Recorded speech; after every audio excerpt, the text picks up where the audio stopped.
We knew from very early on that he was very bright and he had lots of ideas in his head. He was always building things with Legos and blocks and anything at all that he could stick together or stack up or whatever. We first figured out that Ian had something different going on than the other kids actually in preschool. His thoughts and his ability to concentrate and make anything reasonable come out the end of his pencil was kind of all scrambled up. Sometimes I worried that it was my fault. Is it genetic? Is it environmental? Is it something I did? There were times where I wondered if I caused it or if my husband and I caused it somehow, but then I don't know how we could. I ended up taking the role of sort of being Ian's educational, I guess, consultant, secretary, coach, call it what you will, and help each teacher every year understand what we had tried in the past, what worked, what didn't work. Sometimes it felt like making Ian's learning difficulties my job. He started his freshman year, still at the same school where he's gone to middle school. Things were kind of going okay. And halfway through the first semester, we got Ian's report card home, and he had failed everything. That was the point where our dyslexia tutor, Robin, and I came to Edison. And we visited Edison. We went to one of the family tours. And then I went out in the parking lot and I cried because I thought, we have to do this. I don't know how on earth we're going to do it, but we have to make it happen.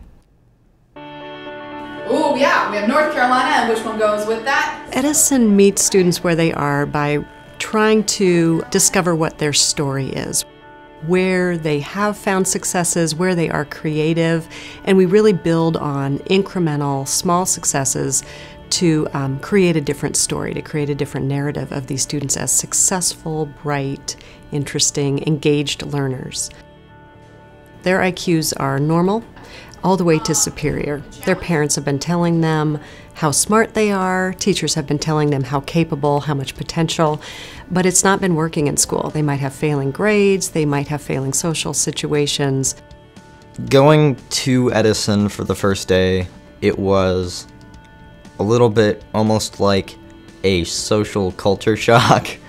There will be at least one or maybe even 100 people that have your disability or learning difference and understand. And that sort of makes it a lot easier to fit in. So we need to figure out where the other end of this. Since Ian started at Edison, I really feel like I can be a mom again.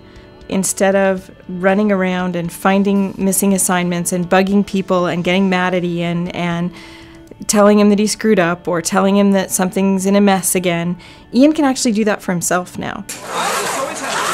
He really enjoyed this fall trying to recruit people out of Edison to join the robotics team.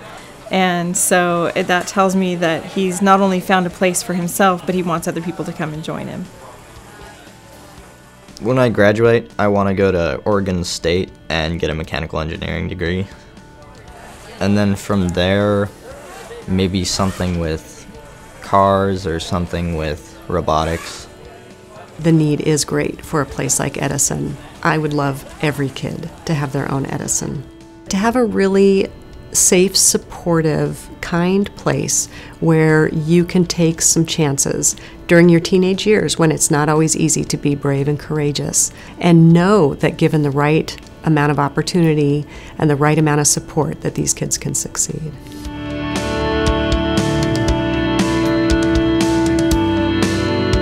Ian and his classmates have so much more that they can offer to the world, but they won't ever get there without a school like Edison.